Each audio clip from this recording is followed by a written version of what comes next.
Hello my fellow intrepid OSATers, and welcome to this, the 45th episode of the Sockmatician podcast. My name is Nathan Taylor, also known as Sockmatician on Ravelry, Instagram and Twitter, here on YouTube as well, and yeah, I think that's most of the places you can find me.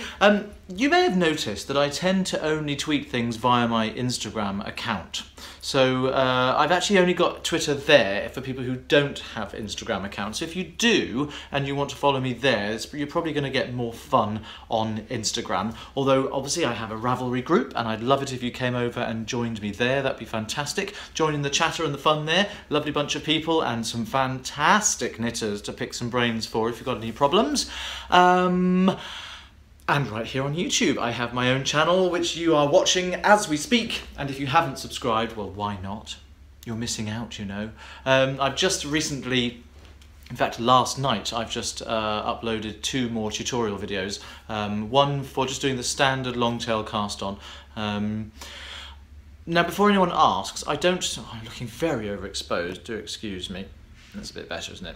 I don't tend to put up tutorials for just any standard knitting techniques. There's plenty of stuff out there. What I usually do is if I've released a pattern which has a particular technique in it, then I like to have a tutorial that I've done myself because I know I'm teaching things in a certain way. The way that I think is going to be most helpful for people wanting to make the thing that I've designed, if that makes sense. So, I thought it's about time I did a long tail cast on because I do use it quite a lot for lots of different things, so it's there now.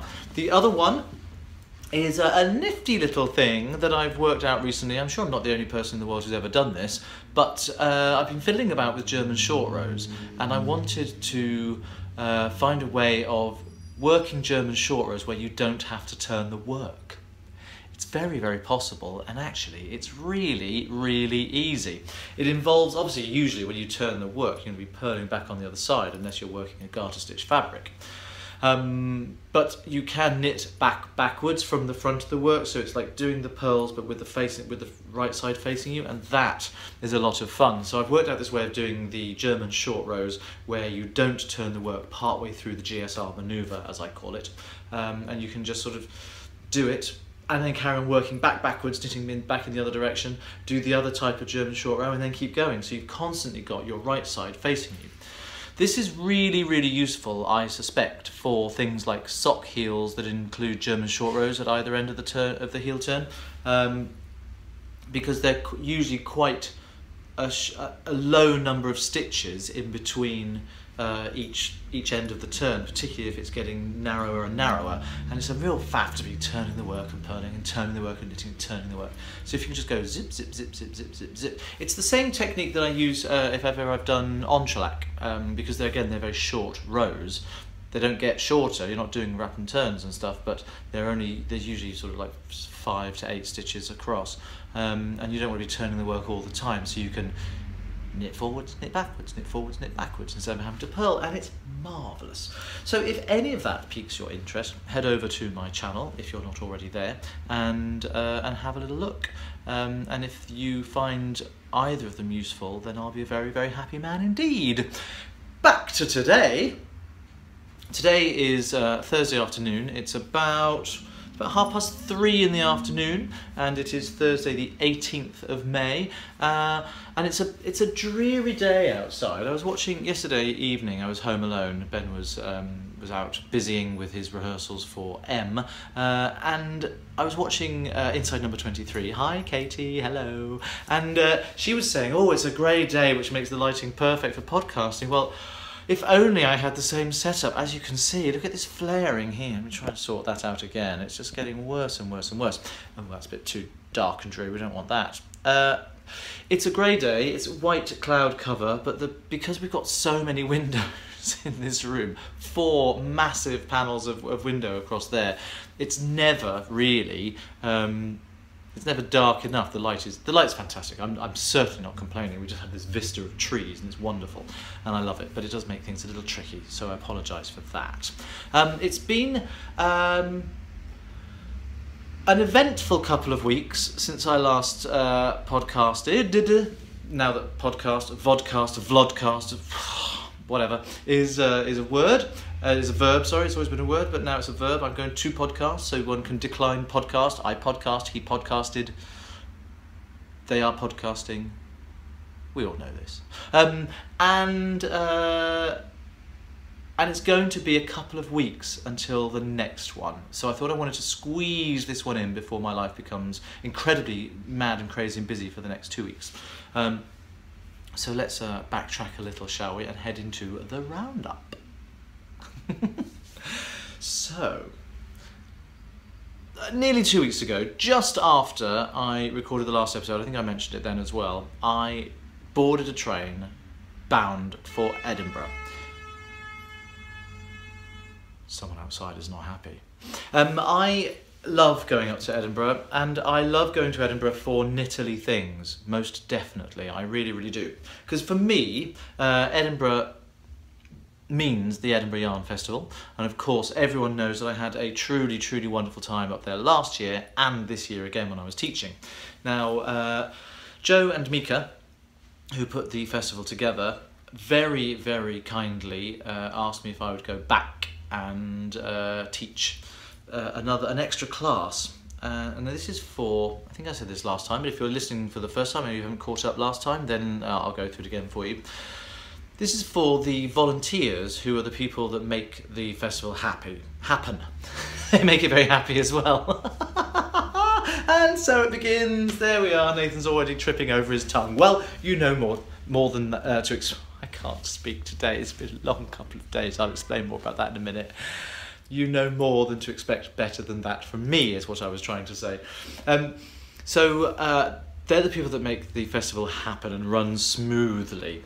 Without them, it just wouldn't be possible. So Joe and Mika obviously are the people behind it all, and the volunteers are the ones who, on the day, make it run very, very smoothly, make sure that people are all in the right places and that classes happen and that rooms are set up, and it's all down to them that it's it's possible to happen. So to thank them, because it's volunteer basis, Joe and Mika lay on a class for them, and I was the teacher who was asked to go and teach double knitting, of course, double knitting beginners class, and of course I was delighted to do that. And Joe at first was saying to me, how many people do you want to have? What's your maximum class number? And I said, well, do you know, I would hate anyone to be disappointed. This is a thank you to them, so let's just make it work. So however many people are interested, then let's have that. It turns out there was a lot of interest, and it was set to be a really, really big class. We had, for various reasons, there were a couple of people who ended up not being able to make it on the day. So I think we had about 16 in the class, which is generally a few more than I would normally be comfortable teaching, but this was a special situation, and I was very, very happy to say, come on in. It was an absolute delight, I have to say. I went up to Edinburgh on the Friday afternoon, and I got a lot of knitting done on the train. Having a trip to Edinburgh is useful for many, many reasons. There's 2 train journeys, lots of knitting time. Ha-ha, you know where I'm coming from. So I went up on the Friday, and then I was actually staying at the same hotel that I stayed at during the festival itself, so I knew where that was. It's literally 2 minutes walk away from Waverley Station, which is really, really handy.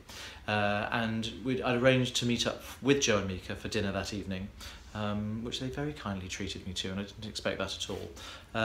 So we went out to Howie's restaurant, which is just at the bottom of Carlton Hill, which has all the fantastic sandstone follies on it. It's really, really lovely. I had a very, very nice, it was, the main course was one of the specials of the day. They do a lot of fish there, and it was hake with chorizo. Hake with chorizo. Chorizo, chorizo, whichever, and a white bean cassoulet as the base, and it's really, really yummy, very, very tasty indeed, thanks to the chorizo.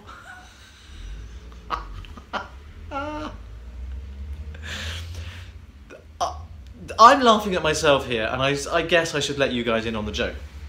that stupid voice that I used there is a character that I have had travelling with me through many, many decades. Her name is Lucy Morello Cherry, and she's from Spain, and she is loosely based, not that loosely based, on a girl that I went to drama college with. She was in the year above me at drama college, who was Spanish, and she did talk like that, and she had a very thick, strong accent, and her voice was very much like that, and very light and airy, and her name, a little bit close, her name was Lucy Morello. So she's become to me Lucy Morello Cherry, and so she, obviously, my version of Lucy Morello Cherry, adores chorizo. This is funny to me. I'm really it's funny to Ben as well. When I break Lucy Morello Cherry out, he always laughs. Whether or not anyone else at home is laughing, whether people are looking at me going, Nathan, get on with the knitting. Duh.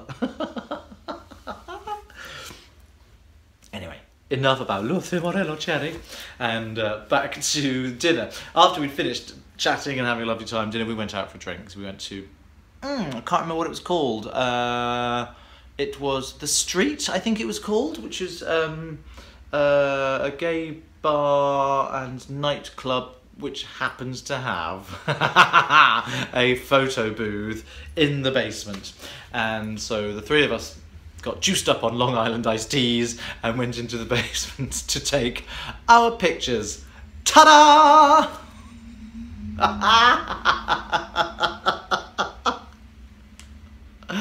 Oh, we did have a giggle, as you can possibly see. They are such wonderful company, and I had a wonderful time. It was almost like, oh, now I better go to bed because we've got business to tend to in the morning. So the next day, it was only about a 10-15 minute walk from where the hotel was to the venue for the class itself, and it was just lovely. It was in the upstairs room in this cafe which sells bedding plants and does lovely vegetarian food. My breakfast that morning was something I've never had before. It was toasted banana bread. Not just banana bread, as in the cake, so it's banana cake. My mum and my sister both make delicious banana bread, and I've had a go at it myself, and it's not too bad because it's quite an easy recipe. But so it's called banana bread, but what they did, they sliced it, and then they popped it in a toaster, or on a sort of griddle kind of skillet thing. And it sort of all caramelised and toasted, and oh, it was delicious, really delicious. And it came with a little bit of rhubarb compote and a little bowl of creme fraiche. Not too shabby. That was my breakfast. And then we went upstairs to the little room there, and people started filing in. And once again, I had a great time teaching. I really, really do enjoy sharing double knitting with people. There are lots of moments. I always start off with a bit of show and tell, and there are lots of moments where people are like, oh my goodness, you really can do amazing things with double knitting. Not just the things you can do, but some of the aspects and attributes of it as a technique are amazing, particularly if people are used to the limitations and the restrictions that can be put in place by stranded work. In terms of gauge and tension and numbers of stitches between colour breaks and things like that, whereas none of that applies to double knitting, and people are like, oh god, and you never have to block it. There was one, I was showing some of my scarves. Oh, well, I should point out, none of these scarves have been blocked at all, and one of the ladies in the group said, I don't think I'm ever going to single knit anything ever again. It was very much fun. So there are now 16 new double knitters in the world, and I'm a very happy man. I then got on the train, and oh no, I didn't get straight on the train, of course I didn't. What I then did is I went to a fabulous little yarn shop which is round the corner, and what I want to do is I want to get something which is just over there. Bear with me one sec. Fabulous little yarn shop around the corner, and I did purchase some stuff, and I'm not going to show it to you now. I'll put that into Stash Enhancement, but I wanted to get the tab so I can sort of do justice to where this is. So this is the Ginger Twist Studio, gingertwiststudio.com, and it's on London Road in Edinburgh, and it is, gosh, it's just some wonderful things in there. The lady who runs it, whose name I believe is Jenny, I should check that out. She wasn't actually there that day. The shop was being run by one of her colleagues. And we all sort of popped in. There was a few of us that popped in after the class. And I kid you not, it is without doubt the smallest yarn shop I've ever been into, and one of the cutest. It's tiny. I mean, it's probably less than half the size of my living room. It's like this little, I don't know, it's just a cubby hole, but it is jammed to the rafters with wonderful, wonderful, wonderful yarns, and on fantastic bases. So if it is Jenny, is a dyer, and a really, really fine one as well. So a lot of the shop it's her shop window for her own showcasing of her dyeing talents and products, but also there's other things there as well that you'd be more familiar with. So really, I don't know how she manages to pack it in and still have room to move. I mean, literally floor to ceiling. It's very high ceiling, so things are on very high shelves. Oh, it was really, really lovely, and I will show you more about what I bought in Stash Enhancement later on. And then I got on the train, and then I came all the way home, and I did some more knitting, clearly. Now since then, I've been the usual round of busy bee doing day job stuff, and the secret thing that I can't talk about yet, I still can't talk about it. It's coming to a head this coming weekend and into next week. We're doing this thing that I can't talk about, but I will, as soon as I can, I will let you all know what it is I've been doing, because I know that I hate it when people get all cryptic, but I sort of need to explain why there's little of the other stuff going on. So sad news, a good friend of mine passed away a few days ago. He'd been ill for some time, and he's a gentleman I know from my old amateur theatre days, and I've known him since I was 17. Of course, I'm now 42, so that's a long, long time. And he was a luminary figure in the world of Royal Air Force theatre, amateur theatre, which is where I did my sort of early days of Amdram, and so that's very, very sad. But according to his wife, who I've been messaging, she has said that they were at home, and everyone, family were around him, all drinking bubbles and listening to Thomas Tallis as he gently and peacefully slipped away. So it sounds like the best possible way to go, surrounded by people who love you, and surrounded by people enjoying nice fine prosecco and some good music. So so Christopher, bon voyage. I will miss you very much. In other news, I've quit my job. That came as a surprise to me. Day before yesterday, I walked out. I'd had enough. So I no longer have a box office job, and this is a good thing. I've not been particularly happy there for some time. Ben and I have had this running joke that every night before I have a shift the next day, I'd sort of whisper to him, "Can I let you into a secret?" And he'd say, "What?" I go, "I don't want to go to work tomorrow."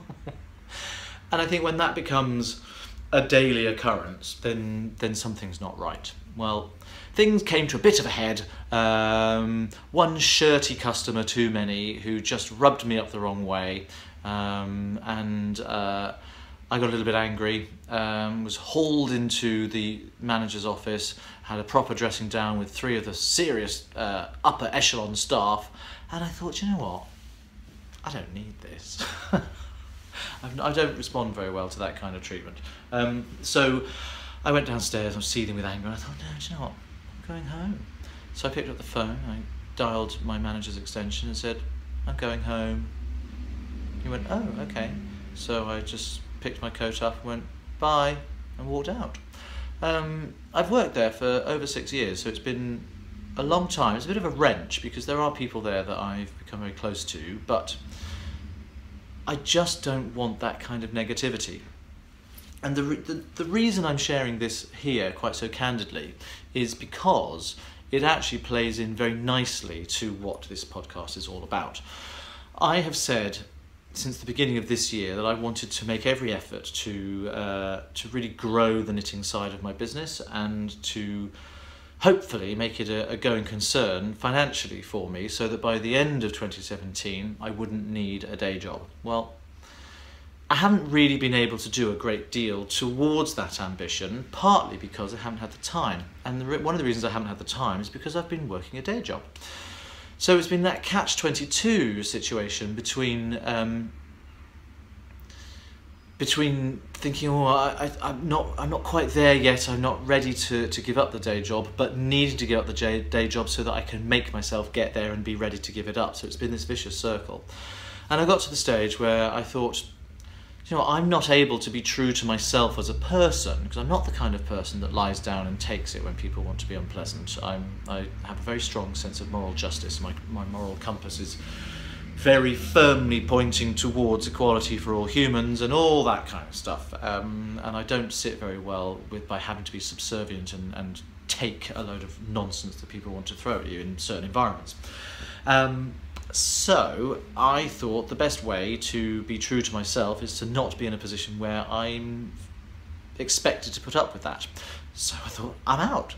Bye-bye. So by the time I got home, I'd formulated my resignation email and sent it off, and it was accepted yesterday, and I no longer have a day job. So what this means is, hopefully, I'll be able to devote a lot more time to getting patterns ready and released and sorting everything out, and really, really, really doing my absolute best to make it as a professional knitwear person, designer, teacher, all of that kind of stuff, adding to and supplementing the work that I do as an actor and as a performer and as a singer.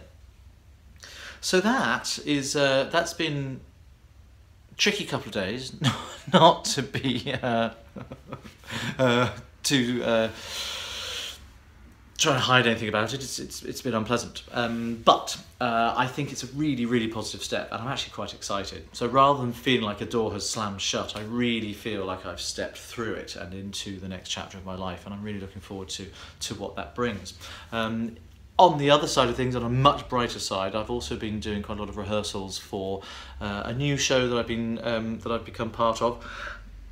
Excuse me, it's a little touring show that goes around and does one-nighter concerts at various venues around the UK, and has been going for about 10 years. There's only 3 people in it. It's called Broadway and Beyond, and as you can imagine, it's well-known Broadway songs. Now, I've been involved in lots of shows like this over the years, and mostly they've been, you know, you put your penguin suit on and you stand in a spotlight and you sing the song, and then you're done.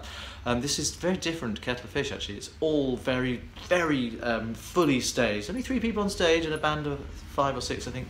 So there's 2 boy singers and a girl singer, and it's lots of choreography. It's a suite of songs that I don't know that well either. It's a much more it's much more sort of traditional. It caters much more to sort of lovers of traditional old style, proper old school musical theatre. So there's lots of Irving Berlin and Cole Porter. There's stuff from Singing in the Rain. We're doing Good Morning, which is the massive full-on tap routine. I've not had tap shoes on my feet for years. It's been really fun.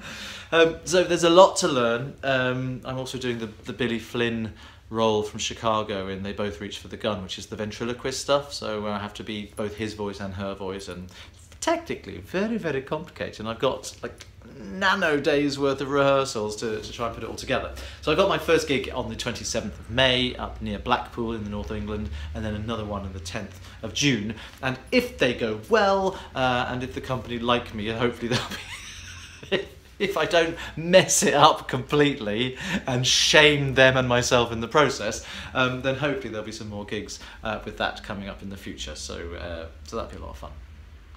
And there we are. That brings us up to date. That's what I've been doing. As I said, I'm going to be very, very busy for the next 2 weeks, partly with the Broadway and Beyond gig and partly with the choir stuff. So lots of singing and no time for anything else over the next 2 weeks. So it'll be at least a fortnight before the next podcast comes out to you. So let's make the most of this one, shall we?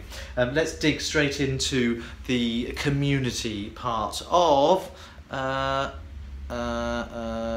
this podcast, and let's head straight into, where are we doing, podcast questions.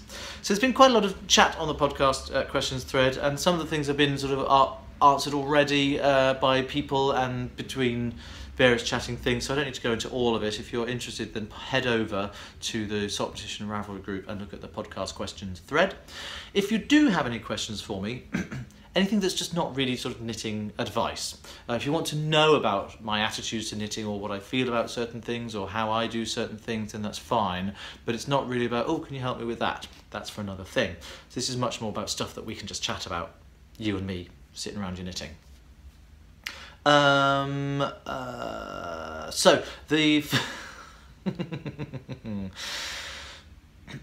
in another group, people were talking about my wedding film, because a lot of people have recently seen it, because I've been sending out links to people who can't see it. Now, hopefully, I've been in talks with Channel 4, and we have got a 3-month, possibly a 6-month reprieve on Our Gay Wedding, the musical, showing up on All 4, which is the Channel 4 catch-up service. So if you have access to that, either in the UK or through a VPN somewhere else, then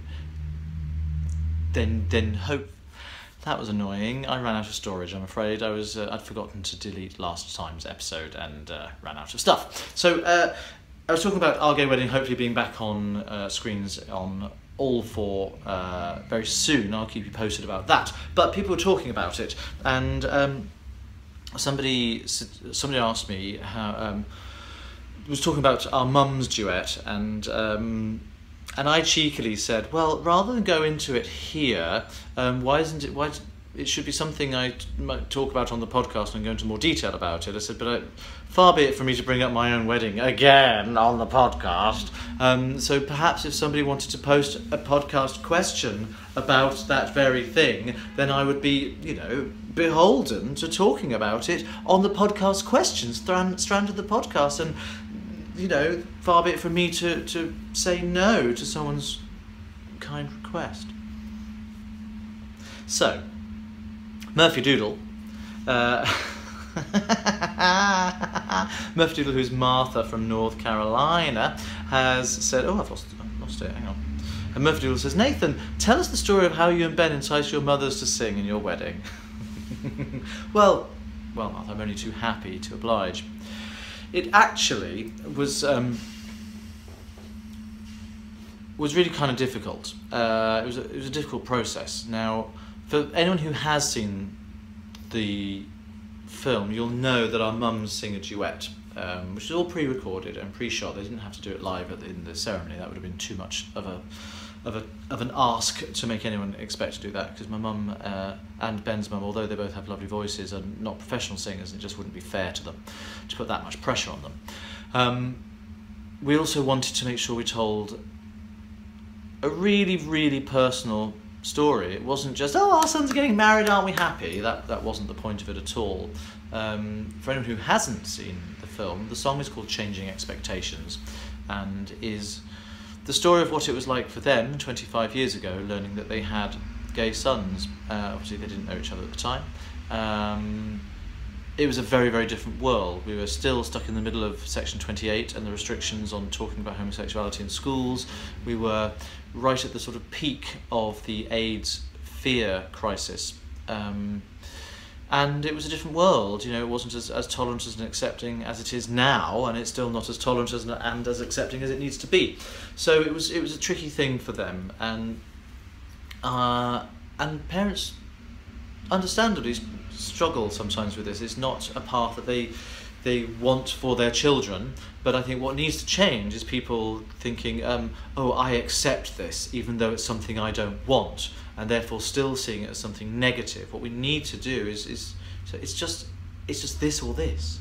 There's not one is better or worse than the other. You're this or you're this, and either are perfectly viable options. That's where I would like to see society getting to, rather than, oh, my, this is not to talk about my parents, but someone saying, oh, my parents are, they've been really accepting, they've been wonderful about it. It's like, you're not giving them bad news. You're really not.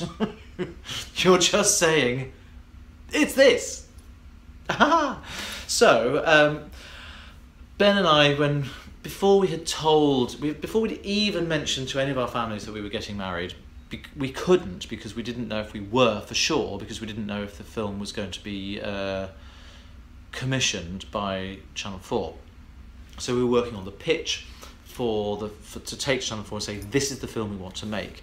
And we knew right from the very beginning that one of the things we wanted to have in it was a duet from our mums.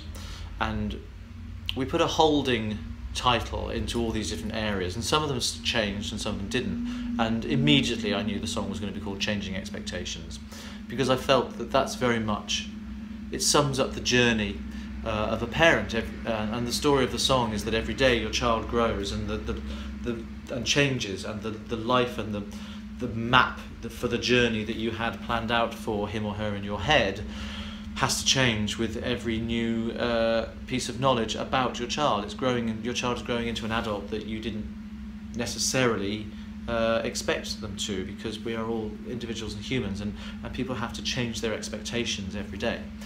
One of my favourite lyrics in the song is the years march by, give them wings and teach them how to fly. It's what we have them for. And I genuinely believe that. You know, I'm not a parent, but our duty as parents is to, as humans, but you know, a parent's duty is to bring your child and make your child an individual, make your child an independent entity that can flourish and go off into the world and not need you, actually. I'll always want to be with you if you've done your job well.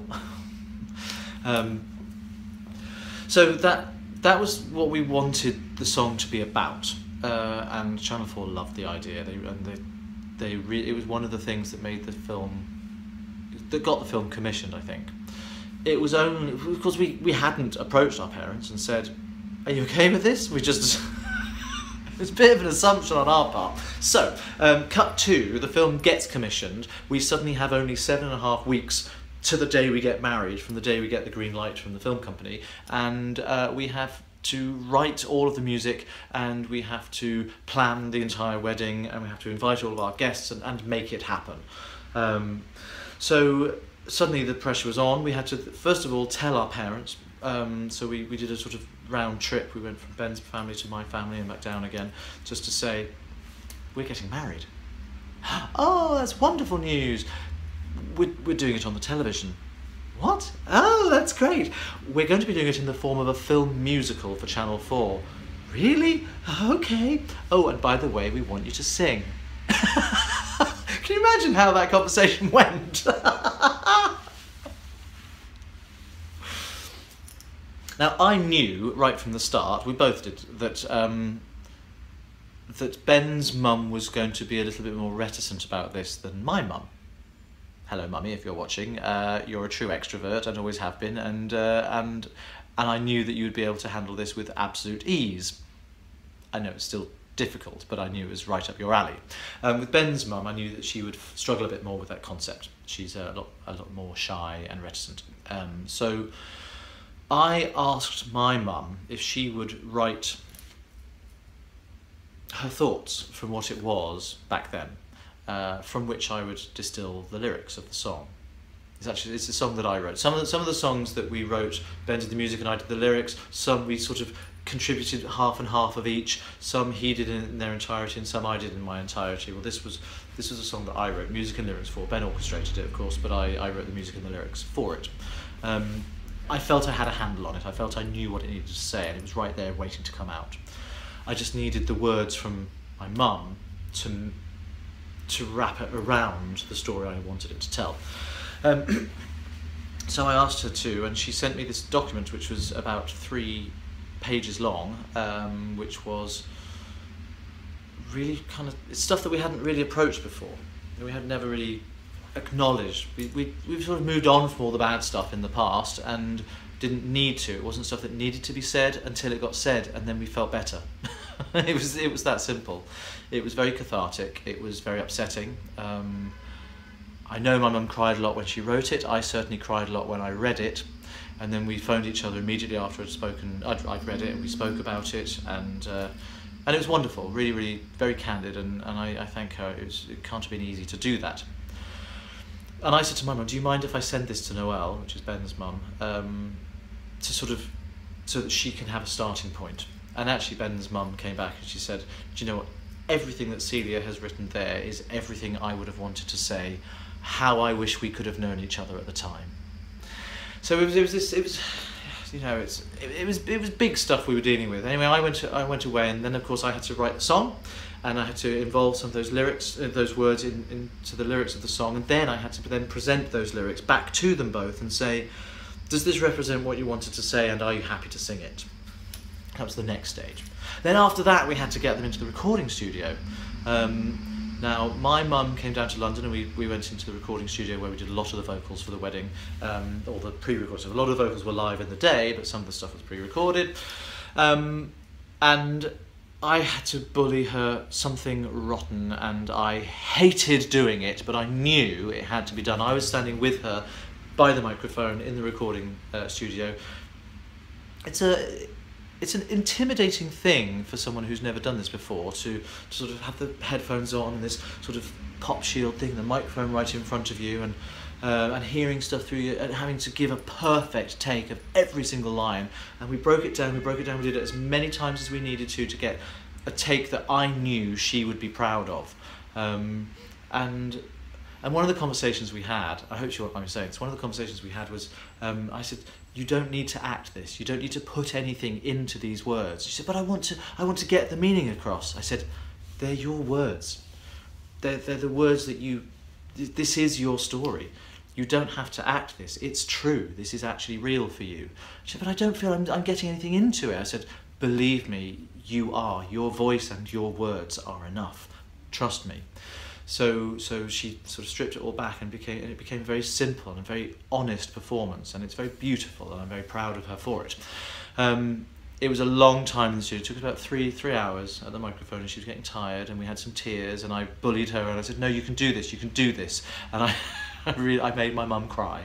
And I'm not proud of that, but I am proud of the result, so I guess the ends justifies the means. Then we had to do the same thing with Ben's mum, and Ben was worried that she wouldn't necessarily cope very well with the studio environment, so we took the studio to her. It was actually recorded in her house. We set everything up in her living room so she could be much more comfortable, and we got a really, really great vocal performance from her as well. Then there was the filming. Film crews came round to both houses. I wasn't at Ben's mum's, I was at my mum's when my mum was being filmed, so we saw all of that set up. It was quite exciting, very interesting to be done, but again long-winded, and again there were tears, and on both sides, you know, having my mum singing those words to me that I knew were too difficult for her to say at the time, and singing them directly to me. So I was sitting just off camera, and she was singing them directly to me because we wanted that real life honesty in the, it wasn't a performance, but in the delivery. And the end result is beautiful. And I've been talking about it so much, I'm just going to put it in here.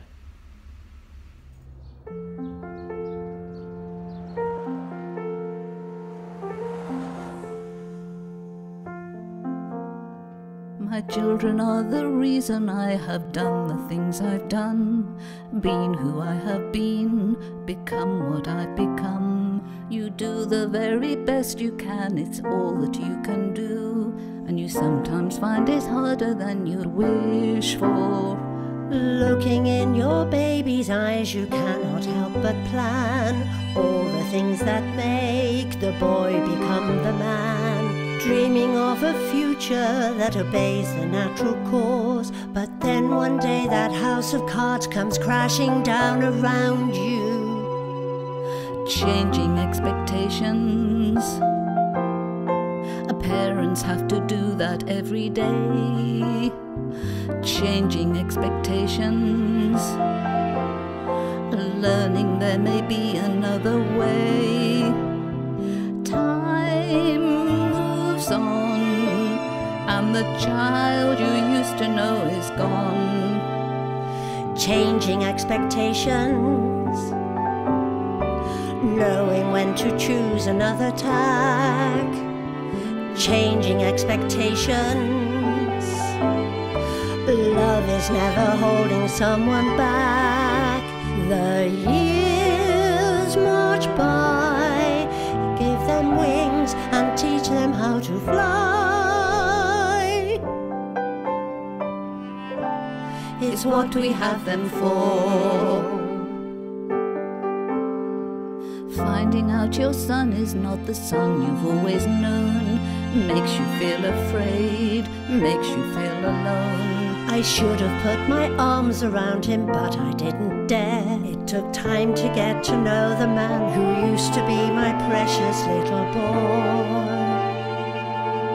Changing expectations, Changing expectations. no matter what, he's still your little Adapting boy. to a brand new set of Changing rules. expectations, Changing expectations. I never thought I'd ever feel such joy.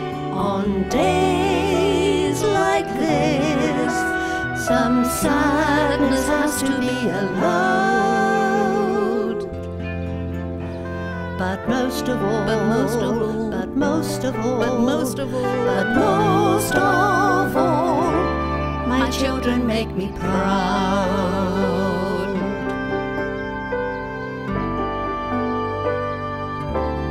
My children make me proud.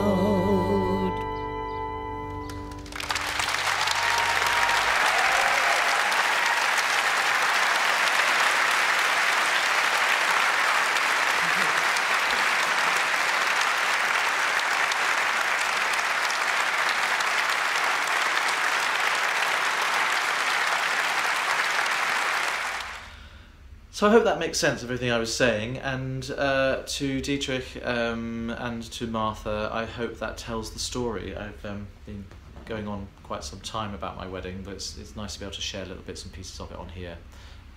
So that is that. And to Noelle and to my mum Celia, Ben and I could not be more proud of you. Genuinely, to this day, it is the part of the film that everybody comments on. When they first see the film, everyone comes back to us and says, oh, I love the bit with your mums. And we love our mums too. So moving on to the next question in the podcast questions thread.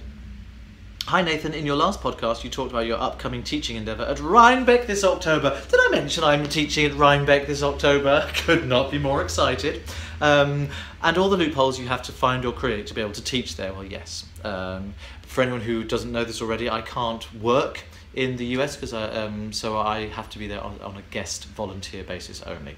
I'm sort of giving a demonstration of a class, so it's just a come on in and see how this works. So I'm not getting paid for it at all. Just to make sure that is quite clear, no money is changing hands. I'm very, very happy to do it on a volunteer basis. So my question for you is this: if you could teach a class anywhere in the world without the restriction of immigration or employment laws, where would it be? Gosh, I'd like to take double knitting to somewhere that doesn't have a tradition of it. And I don't really know where that would be. So, I didn't say who this question is from. It's from Beach Blondie, who is, where are you? I haven't actually looked to see who's who on this thread at the moment, which is rather stupid of me. So I'm going to attend to that now. It's Jana from Germany. Hello, Jana. So I'd like to take double knitting to... Now, the places that don't have a tradition of it are more likely to be hot places, aren't they? And hot places don't necessarily want a tradition of double knitting because it's warm, it's thick. But I know that there is some interest in Hawaii, because I've chatted to people from Hawaii who are doing some of my double knitting patterns, which delights and thrills me more than I can tell you. So I'd love to take it there. I would actually really, really like to go to Canada. I've never been to Canada before, and I think teaching in Canada, where there's a real practical use for double thick, double windproof knitted items, that would be rather spectacularly wonderful, I think. So I think probably I'd like to do a Canadian tour and take the joys of double knitting all around the that part of the world. That'd be nice. Here we go. Hello Nathan, says May Knits, and May Knits is Angela from Michigan. She says, Hello Nathan, I've heard you mention in your video friends or families that have children. It made me wonder if you and Ben would like to have children someday. If this is too personal, then please ignore. Not interested in personal. But it seems that when you talk about the couples that do have children, you light up. Well, there's a very, very simple answer to that. Not on your life. I have no room in my life for children. I'm 42. The idea of going into sleepless nights and I couldn't even entertain it for a second. There are children in my life. I've got 2 nieces and a nephew, and I now have a great niece. The older ones I've seen grow up into fine young adults, and Renee, my great niece, is becoming a fine child and human being in her own right. That's great. You can give them back. I've also got we've got friends who have children. My goddaughter Poppy, Ben's godchildren Will and Daya, and there are other children, Thomas and Lily and Jeannie, and that we go camping with, and Jago, who we go camping with every year, who are wonderful, wonderful children. I adore them. I do not want one of them full time. No siree. Not even to entertain the thought for a moment. Nah. I'm too selfish. I like my life the way it is. I can barely look after myself for a start, let alone having the responsibility for another human being. Hi Nathan, says cello dancer. This is a very musical question, so I'm not surprised you're called cello dancer. You are Linda from Suffolk in the UK. Hi Nathan, says cello dancer. You often mention having to do your singing exercises to keep your voice in top condition. Yes, I don't do them anywhere near as often as I should. Are there any simple exercises you can share for us to use? I've joined a choral society and I find my voice could do with a bit of stamina and power. Well, all voices are different, and I'm not going to suggest anything here that just because I'm not a singing teacher, so I'm not going to suggest anything specific, but I would talk in more general terms. For stamina, if your voice doesn't have much stamina, it's because you don't use it often enough. That's just a fact. These are muscles that are at work in here. You can't even see mine. there's my neck. These are muscles that control all of this stuff, and they're tiny. And if you want small muscles to get bigger, you go to the gym. You work them. You lift things. You go running. You do everything. You exercise those muscles, and they get stronger, and they have more stamina. It's no different from what's going on in here. I'm not talking about the vocal cords themselves. They do what they do. What operates and moves all the mechanisms in there are little muscles, and they need to go to the gym. So vocal exercises, warming up, singing all the time is what will give you stamina, and from that build up of strength, it's one of the things that can help give you power. If you don't have a particularly powerful voice, there's not a great deal you can do to change it unless you really delve into the mechanics of singing, and you look at resonating chambers and how you're actually creating the sound, and that's not something I can go into here. But I think just sing all the time. Put music on the stereo, on the radio, in the car, sing in the shower, sing all the time. I know that the more I sing, it's not true that the tireder I get. The more I sing, the more I'm able to sing. I get tired when I have to sing after a period of not really singing for very long, because you lose that finesse, that sort of athlete match readiness. Whereas if I'm singing all the time, my voice just gets stronger and stronger. You sort of, it gets tired to begin with, but then you sort of build it up, and you build it up, and you build it up. And that's really all I would say. And Jessie Knits, who's Jessie in New Mexico, who thinks that Aloysius needs a fish, I guess that's some kind of reference to Brideshead Revisited that has said, Nathan, what are your favourite go-to needles? Easy answer, Chowgu. I always use Chowgu. I use the red cable lace tips, and they're fabulous. I use them for everything. I don't use any other needles at all. Have you tried the cubital square needles? No, I haven't. Have you found they change your gauge? So I can't answer the rest of that, I'm afraid, because I've never tried them, but I know that your question has been answered by other people in the thread, so I shall leave that right there. So that's podcast questions. In terms of other community stuff, Oh yes, I want to talk about the Addicted to Sock Knitting e-zine, the edition that features my Drakkar pattern on the front cover and inside, and an interview with me, is now live. Deborah, who is Vintage Girl on Ravelry, has put that live, so if you want to subscribe to that, even just for one edition, then you can do. It's fantastic. I've got it here. Let me just show you a little bit about what is in it. There's 8 sock patterns. If you really are addicted to sock knitting, then this really is the kind of thing that you would absolutely love, and it's very, very reasonable. Head over to this website here, where I'll put all the details. I can't call them to mind at the moment, but I will. Have we got it on here? Oh, it's not on here, it's on my phone, which I'm taping on, so I can't show it to you, but I'll put a little still of it here. There's 8 knitting patterns, lots and lots of articles and interviews with me, and some really, really exciting stuff. So if you are interested in that, then head over there, please, please, please. All details on screen about how you can do that. And anything else on that one? No, I think that's it. So let's move on then to Stash Enhancement, shall we? Oh, do you know what? No, let's not move on to Stash Enhancement. I haven't actually planned to do this, so I'm going to pause for just 1 minute. I plan the next section, and I'll be back with What's That? And here we are in What's That? I want to talk this week about the Horned God. The Horned God, which is sort of a Wiccan or neo-pagan deity. Wicca particularly deals with the duality of gender. They have the Horned God and the Triune Goddess, the 3 stages. You know, the stuff I'm talking about.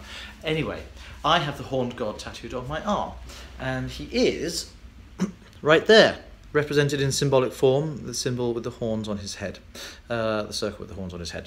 So that is the Horned God, and let me read you a little bit about it. It says here, in traditional and mainstream Wicca, the Horned God is viewed as the masculine side of divinity, being both equal and opposite to the goddess. The Wiccan god himself can be represented in many forms, including as the sun god, the sacrifice god, and the vegetation god, although the Horned God is the most popular representation, having been worshipped by early Wiccan groups such as the New Forest Coven during the 1930s. For Wiccans, the Horned God is, and I quote, the personification of the life force energy in animals and the wild. And for me, it's all about sort of the animal side of humanity, sort of that wonderful energy and life force, as it says there, that exists in nature, and that's what I wanted to harness and pay tribute to by putting the Horned God on my arm. So one of the things I wanted was that the symbols on my arm would be very powerful and symbologically powerful, but representing powerful things as well. And you can hardly get much more powerful than the force of nature. and that to me is what is represented by this bad boy here. So that's not a great deal else to say on that front, but I just wanted to tick that one off the list and say I've got the Horned God on my arm. It's a symbol of virility, the hunt, sexuality, the wilderness. All of these things are represented by the Horned God, and therefore by me too.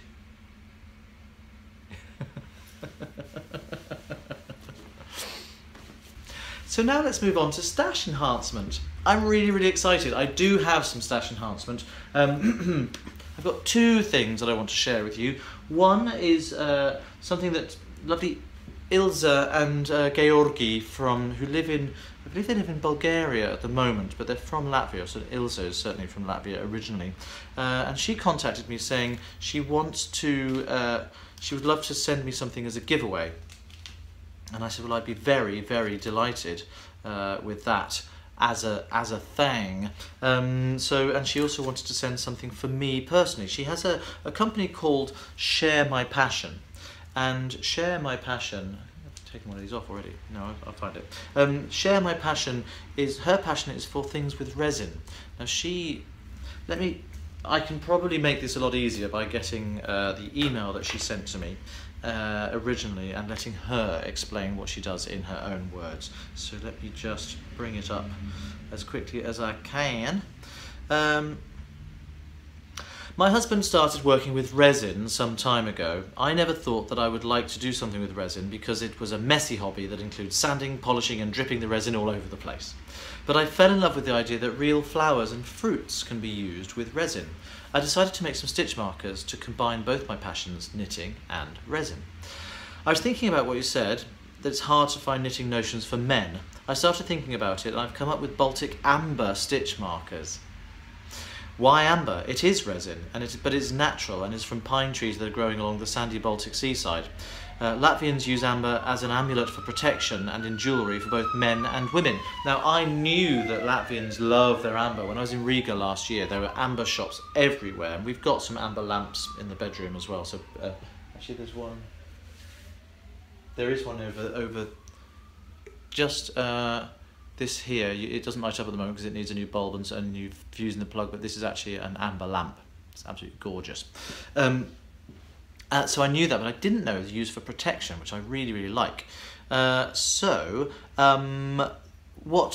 Ilse has done is she has given me what she normally makes, which is the flowers trapped inside resin used for stitch markers, and a shawl pin, which I'll show you in a minute, as well. That's the giveaway for one of you guys, as well as something for me, which is a shawl pin and or just a tie pin. It's beautiful anyway, and some stitch markers made of amber.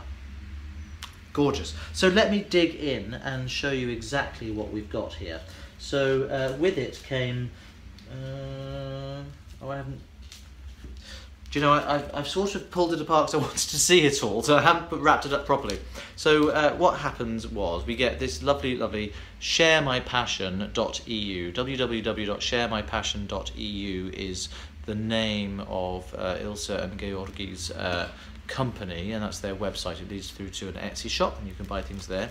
She also sent these black tea with rose petals and green tea with rose petals, little tea bags, because a lot of people like drinking herbal teas, and I'm sure the lucky recipients of this will adore it as well. And two little sweeties in this little bag, two little sweets which are rose flavoured, and the rose is the theme because it's flowers that are inside the stitch markers and the shawl pin. So here they are. Now they're a little bit larger than most stitch markers I've come across in the past, but they're very, very beautiful. They have a sort of almost Victorian feel to them. So let me show you the stitch markers first of all. Put that back in. Hang on. Yeah, back in there. So these stitch markers, well, they're progress markers really, because they come with a little claw clip, so it's really nice. You can attach them to knitting wherever you want to. And here they are. Of course, this isn't going to focus now, is it? So there we have.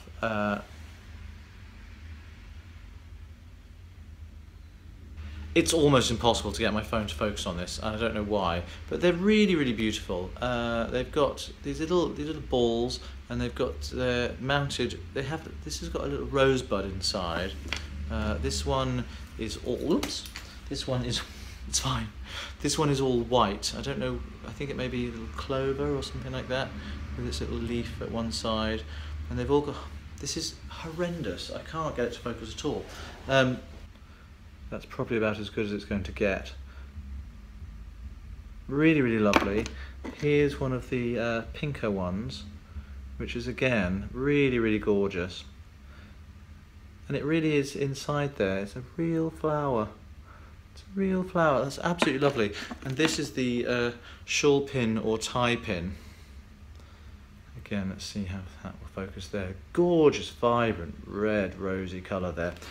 Really, really lovely. So, I mean, you could wear it just as a brooch if you wanted to. Sort of stick it through your top and put the end on it there. And it's really, really rather nice. In fact, I'm going out this evening. I'm going to the theatre tonight. I may wear mine. This is the giveaway one.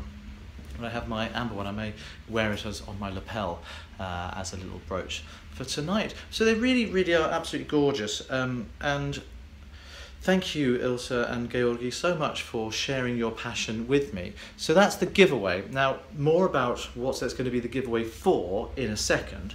But I also have my own little set here. Now, let me take this off the card so that I can show you all what we've got.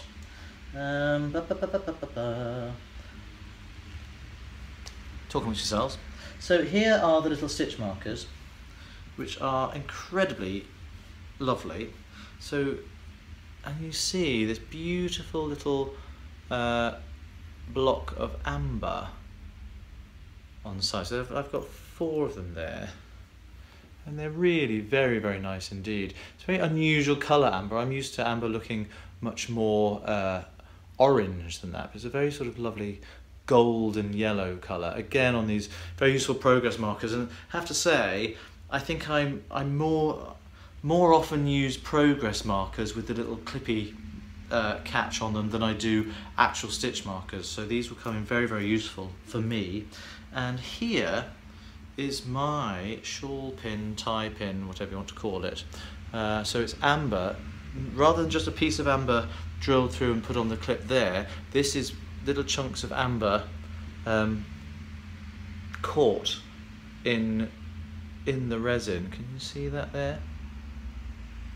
It's really struggling to focus, but very, very beautiful. Really, really lovely. So again, thank you to you both. Now, what Georgi and Ilse have done is they have put together a little discount code in their shop for anybody who's watching this who wants to go and check out what it is that they've made, and that discount code is SOCK15, all in capital letters, SOCK15. So if you check out using the coupon code SOCK15, you'll get 15% off the cost of your order, and that goes through till September. So that's really, really marvellous. I'm so grateful to them for that. And I know that I'm going to get great use out of my amber versions. Hello! And I'm sure that whoever gets hold of their rose resin giveaway will be very excited to own as well, because they're very beautiful objects. So how can you get your hands on it? I have several times recently hinted that I'm going to be doing another sock-along. The March sock-along was so popular, really, really popular, and people have been clamouring for another one. So I'm going to do one, but I've said all along it's going to be a sock-along with a twist, and there's a bit of a hint in that as to what it is that I've got planned. This is going to be running throughout the month of June, so it's very, very unlikely that I will be able to podcast again before June starts. So this is your warning. It's now the 18th of June. We've got another sort of week and a half left of May. All the way through June, I'm going to be hosting the I can't even say it with a straight face. Sockmatician's Twisted Sockalong. So the rules are, the socks that you make will only qualify for the Sockalong if they are socks that feature a pattern made from twisted stitches. So that's the little 1x1 cables where you twist the first one and you can create lots and lots of intertwining things. But think Bavarian socks, all of that kind of stuff. Twisted stitches. So either you can make up your own random little patterns, or you can go out and find some of the amazing patterns that are out there in the sock world. I'm going to make up one of my own, which I plan to release after the sock-along has finished. Because I'm going to be making the sample for it, so it won't be ready in time for you to join in with it, but hopefully people will get the bug for doing some twisted stitch socks and will want to buy it afterwards, or I've shot myself in the foot and you'll be so twisted out that no one's going to want to buy it. That's a bridge I'll cross when I come to it. So Bavarian twisted stitches, you know the ones I mean. They're fabulous. Here's a couple of examples of some great patterns here, and the rules are, you need to be a member of the Ravelry group, please. You need to have subscribed to me on Instagram and or Twitter. One or the other is fine, I don't expect you to do both. You need to cast on and post your cast on picture in the cast on thread on or after the 1st of June. very important, and I will need to see proof. Remember how we did it with the March Sockalong? People were taking a photograph with something with the day's date on it, so either a newspaper or their diary on the phone or the calendar on the phone, something like that. Don't want to see any personal stuff, but it's just something that shows the date. So casting on or after June the 1st, and must finish by June 30th, which is not only the end of the month, but it's also my birthday. My 43rd birthday. So it's my birthday Sockalong essentially, and it's all about twisted stitches. That's why I've been saying it's a Sockalong with a twist. That was what I had planned all along, and I didn't want to talk about it until now. There will be a cast on thread, there will be a chatter, which will be the chatter thread. You can have as much chat as you want, and I'll also post a finished objects thread, which will be no chatter, please. It just makes drawing the winners much simpler for me. So I'm really looking forward to it. I hope it's not too restrictive. I loved the level of engagement we had with the March Sockalong, but I felt it was a little bit too open. I'm very happy if your socks, if you want to double dip in other people's knit-alongs, as long as they're happy with that too. But it really does have to follow the criteria for this one, very specifically twisted stitches. And I don't mean it's not enough to do a 1x1 twisted rib, cuff, and then a plain vanilla sock. No, the twisted stitches have to be the main body of the pattern. That is your challenge. Are you up to the job? Yes, I think you are. So come up with your own designs. I challenge you. I know there's some fantastic knitters out there who don't necessarily think of themselves as designers, but perhaps this is your chance to go, I'm going to come up with my own. If you want to take, for example, a basic vanilla pattern, like Sockmatician's toe-ups, for example, and embellish it with twisted stitches along the foot and up the leg, then that would be amazing. Go wild, go crazy, come up with something fantastic. Or do a search on Ravelry for twisted stitches, socks, Bavarian, whatever styles you want, and see what's out there, because there are some amazingly cool patterns, and I think you'll get the bug if you've never done something like this before. It's a really fun rabbit hole to fall down and find yourself at the bottom of. So there we are, Sockmatician's Twisted Sockalong, hashtag Sockmatician's Twisted Sockalong. We'll be starting and running throughout the month of June. We're starting on the 1st and running throughout the month of June, and I cannot wait to dig in and get started. So yeah, join in the fun. Join in the fun. Marvellous. So now let's move on. I'm going to clear this stuff out of the way because I'm going to step on some things I don't want to step on otherwise. Now let's move on to the Stash Enhancement. Now I said earlier that I went to Ginger Twist Studios in Edinburgh, and I wasn't planning to buy anything while I was there, but you know, me and Edinburgh, we have such a lovely relationship, and it was a really gorgeous shop with some amazing things in it, and I just thought, I found these 2 skeins of yarn. I was only going to buy one of them actually. I found the first one, and then I just saw the perfect accompanying pair, the partner to it. So I'm just going to show you them both.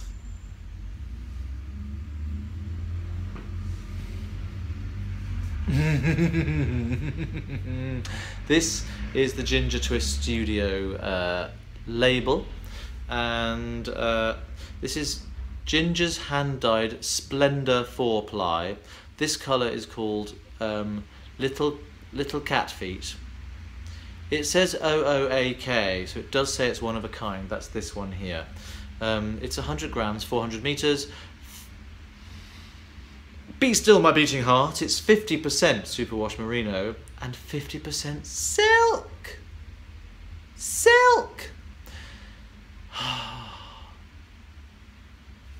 It's so beautiful. It's like, it's silver. It's completely metallic. I mean, look at the sheen on that, and it's soft and it's squishy. But it's a sort of very veil. It looks totally grey on screen. It's actually it's a pale blue, but a metallic blue. It's absolutely lovely. And here's its buddy. This is the one that I found first of all, and the one I knew I was going to bring home with me. And this is called Hocus Pocus, the colour. It's the same base, it's 50% merino and 50% silk. And these were £20 each. Just for that much silk, that's amazing.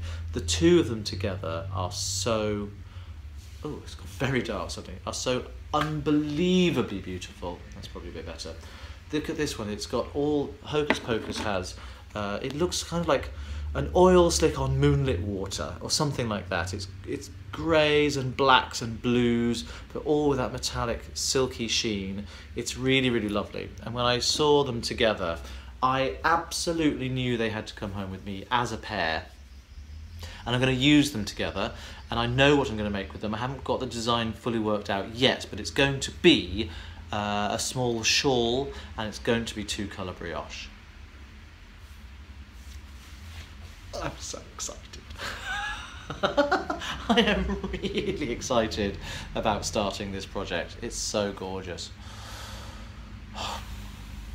So lovely, and it feels so soft, and it's going to be so incredibly wonderful. There's not even the merest hint of prickle. I think even Ben could wear this around his neck. There's nothing in it that would make anyone have any problems. It's absolutely beautiful. So Ginger Twist Studios, fabulous work. There is I believe a website. I've said this already. Yeah, Ginger Twist Studio singular.com, gingertwiststudio.com. And it is absolutely beautiful. The shine on that, the shimmer, the splendour. I say the splendour because it is the Splendour 4-ply base. It is gorgeous. Thank you so much. I can't wait to get knitting with it. Thank you for your dying talents. There we are. That's Stash Enhancement. So let's move on, shall we, to works in progress. Now, I've actually only got one work in progress that I'm currently on, and it's a vanilla sock. Here it is. This is in the bag that was the gift from Darlene of Bags by Awesome Granny. Bags by Awesome Granny, don't forget, still has the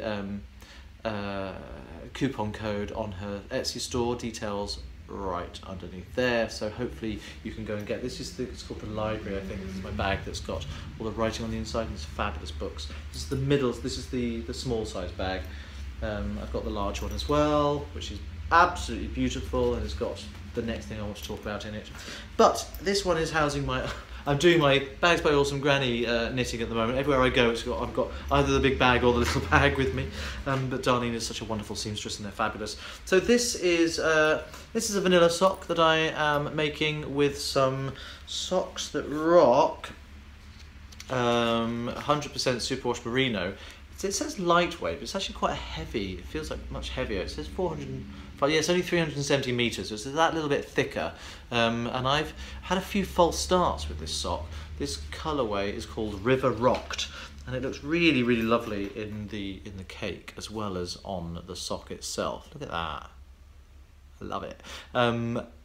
This is the yarn that I came back from Jolie's Manchester knitting retreat with, and it was from our skein swap. So I'd taken up a skein that I didn't think I was going to use, and I ended up with this one. Now, I didn't end up with this one in the actual swap. Someone came up to me and said, oh, I've got this, I want to get rid of it. It had some unpleasant associations because of who had given it to her, who was no longer someone in her life, and she wanted shot of it. And I was like, well, that's gorgeous. It's really, really lovely. So if you happen to like the one I've brought, or the one I ended up with, which I wasn't particularly enamoured of, then look at that. It's just so beautiful. So I say I've had a couple of false starts with it. I went for my normal 72 stitch count, and it came out huge. I'm doing a version of Sockmatician's toe ups. It will be the standard Sockmatician's toe ups essentially, but I'd got to about here, I think, and it was just massive. So I actually dropped down to 64 stitches, which I've never knitted a 64 stitch sock before, and it fits. It fits rather well. I'm at the gusset point now, and I think I'm going to have to extend things a little bit, because I don't think 64 stitches is going to be quite snug over the lower part of my foot, but of course the foot gets bigger as you get up the arch and towards the heel. So obviously that's why we have gusset, but I don't think the normal gusset that I do is going to give me enough stretch over the instep. So I think I'm going to extend the gusset a little bit further than I normally would, and I'll decrease those away later on, doing a reverse example of my little ankle gussets that I did on the socks I'm wearing today, with the ones from... I'm rambling horribly. These are the socks that I made with the the yarn from Kay Jones the Bakery Bears with a little ankle gusset there above the heel flap. I'm going to do a similar sort of thing, but on the these were cuffed down. I'm going to do a toe-up version for this one to get rid of the extra gusset stitches. But I'm doing the gusset in a really, really unusual way. So that was already the second false start, well, the first false start and the second restart. So what I'm doing with this one is, instead of putting the gusset up the side, I'm putting a little V-shaped gusset on the top of the foot. I've only just reached that point. I actually had gone a little bit, I've gone beyond that. I've had to pull back a little bit because I just wasn't happy with the fit I was getting, because I'm working out maths as I go. But can you see I've got these two little diagonal lines, one here and one here. So this is going to extend outwards sort of that way, and that will form the gusset on top. So there won't be anything on the sides at all. The stitches will just flow straight from here into the heel flap, at the side of the heel flap on both sides, and they'll part here, and there'll be this insert of new stitches going up the centre. And I think that's going to be really, really interesting. I like the way it looks. I had done more of this because, as I said, I've had to pull back a little bit, and it looks great. I'm really, really happy with that as a little design element. I don't know how it's going to affect fit. I don't think it will make a great deal of difference. I'll still have the right number of stitches, but the stitches are going to flow slightly differently as you go into the heel and up the leg than they would if I'd done a standard gusset down the two sides of the foot. So watch this space. I'm really, really quite happy with it. I love the fabric it's making. It's really, really soft. It's kind of squishy because it is that little bit thicker than most sock weight yarns are. And I also did a little bit of a wider toe. I cast on, using Judy Becker's Magic Cast On, I cast on more stitches than I would normally for this kind of stitch count, to give it a wider toe so it wasn't quite so pointy. So I'm constantly, I don't think I've ever made two pairs of socks the same. I'm constantly evolving different things and trying different new things. This is my little hashtag OSAT or OSAT progress marker from Karen Rhinebeck. Hello Karen. So I'm constantly evolving my structure of the socks just to try and get better fits, trying new things. I really love doing that. The problem is I'm not taking any notes, so I'm hoping I can remember what I've done for the second sock. Already I'm not quite sure how many stitches I cast on. It'll be fine. So that's what I'm working on currently. The other things I have, I am going to be picking up my Fair Isle sweater tank top thing again, because I do want to finish that for Rhinebeck. I want to have a Rhinebeck sweater. I want to have something I can wear that I've knitted specifically for Rhinebeck. So I've got the summer to do that, and I think that'll be fine. I just need to get on with that, and I think that's, as soon as I get this next couple of crazy weeks out of the way, I'll be able to sit down, now that I don't have a day job, and I will be able to devote some time to that, which will be great. I'm looking forward to that. The piano number 3 is also languishing a little bit, so I'm going to get back to that probably when I know that I'm good way into the tank top. I think I'll be able to pick that up again. So let's move on to FOs. I have an FO. It's something that you've not seen on the podcast before, because it happened in its entirety since I last saw you. Now, I went, obviously, as you know, I went up to Edinburgh last week, weekend before last, to do the teaching, and I had my train journeys. I was able to do a lot of the knitting of it then, and I finished it on the 3rd day. So this was a 3-day knit. Admittedly, they were 3 days where I had lots of hours that I was knitting, so I think you could easily make this in a week. And it's a cowl. Now I'm writing up the pattern at the moment. I am incredibly happy with this cowl. It's knitted with, I'll show it to you in a minute, bear with me.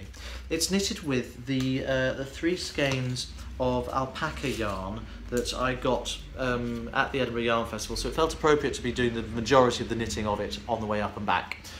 This is the Border Mills Warped and Twisted Alpaca Tweed. It's 100% alpaca. Dear Lord, it's so soft. It's in the colours Fudge, Nutmeg and Biscuit. I've actually got loads left over, not quite enough to make another one, but certainly to make I'd like to do a sort of matching hat, actually, because I think it'd be really nice. So I bought these three colours, and I've got this much left. It's a sort of DK weight. You get, yeah, 170 metres for 100 grams. And it says here with a 5mm needle you should get 25 rows and 18 stitches. That's the sort of recommended gauge. But aren't they so beautiful together? They're incredibly soft. It feels so lovely. This genuinely feels like knitting with clouds. So that's that, and I did knit it on 5mm needles. Here are my 5mm needles. Ciao, views. And here, oh, I'm so excited to show you this. I have shown it on Instagram, but not in all its glory. I love this so much. This is a welted cowl using welts and short rows.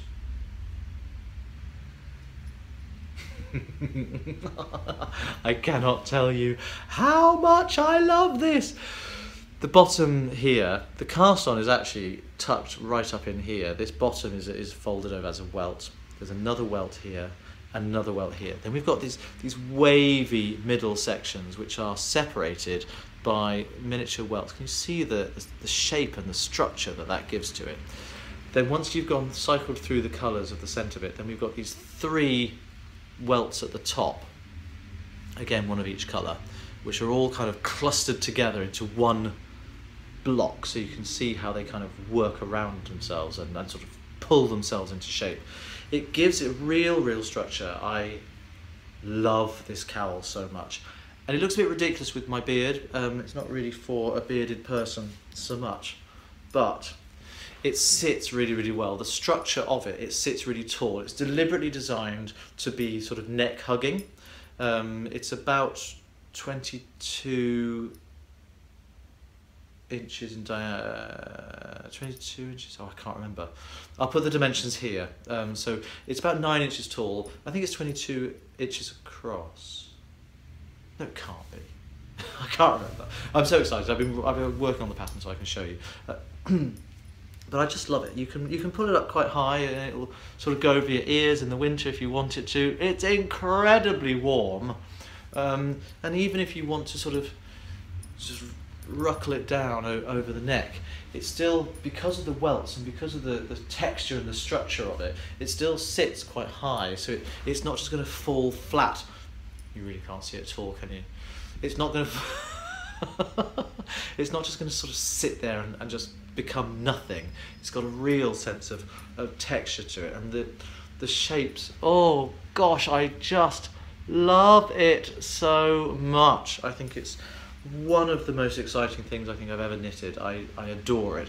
I love the fact that it's definitely got a top and a bottom. Excuse me, I've got cowl beard rather than hat hair. I've got cowl beard. It's definitely got a top and a bottom.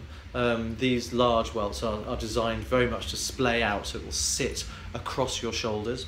And then the structure of these gorgeous wavy welts, they stand so proud. They really are very bouncy. And then of course this rigid welted rim at the top, which is so different from what's at the bottom. I could not be happier with this. It is amazing. Let me show you the inside, because the inside is quite interesting as well. You could, if you wanted to, turn it inside out and it's still very attractive. That's what it looks like on the inside. Not quite the same. There's a lot of ends. There were a lot of ends to weave in. I decided I wasn't going to carry my ends up the inside. I think you probably could, but I like to have control over the tension when I change colours, so I quite like to tie a knot, at least temporarily, and then when I'm weaving the ends in I can do what I want, rather than if you haven't got anything to play with because your yarn's travelling from one bit to another, then you're kind of stuck with the tension that you've got and you might end up with loose gapey stitches, or at least I do. So I like to pull it all as I go and make little knots. So I had hundreds of different ends to weave in because I changed colours 1, 2, 3, 4, 5, 6, 7, 8, 9, 10, 12 times as I went up. So there were lots of ends to weave in, but it was definitely worth it. It's so warm, it's so snuggly and so comfortable. I just love the fact that it sits there. Can you see how this bottom end, because this isn't the cast on's kind of underneath, it just splays out beautifully and sits exactly where you want it to on your shoulders. I love it. There's a terrible pun involved in the name of this cowl. I have called it the World of Welt. because it features a whole world of welts. You've got 3 different thicknesses and sizes of welts, but Welt, spelt W-E-L-T, is the German word for world. And the bilingual pun was too glorious to resist. So it's the World of Welt Cowl, and I've been writing it up, and it will be available very, very soon. I just need to get it photographed and tech edited, and then it's pretty much ready to go. So I'm very much looking forward to that. Are you interested in making your own? I'd love to see it in different colours as well.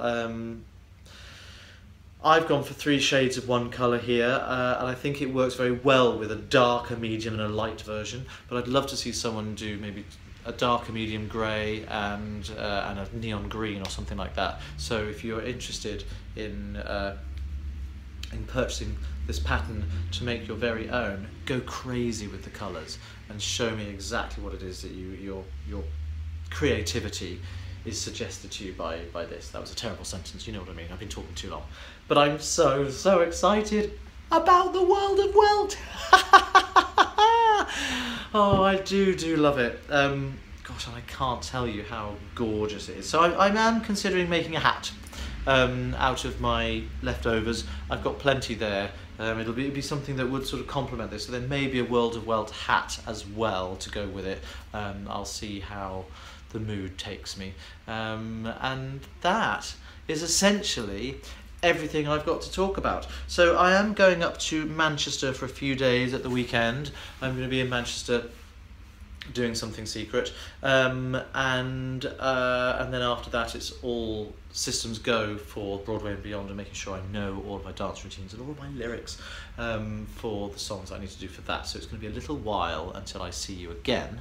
With a bit of luck, I will have more progress on the Il Burato pattern, which I'm working on as well, and the World of Welt Cowl will be sort of coming along as I go along through the next couple of weeks. And don't forget the Sockalong. I'll be Instagramming and stuff like that. The Sockalong will start on the 1st of June, the Twisted Sockalong, of course. But until I see you again, although this podcast episode is now a finished object, just remember, life is a work in progress. Just take it one stitch at a time. See you in a few weeks. Bye-bye.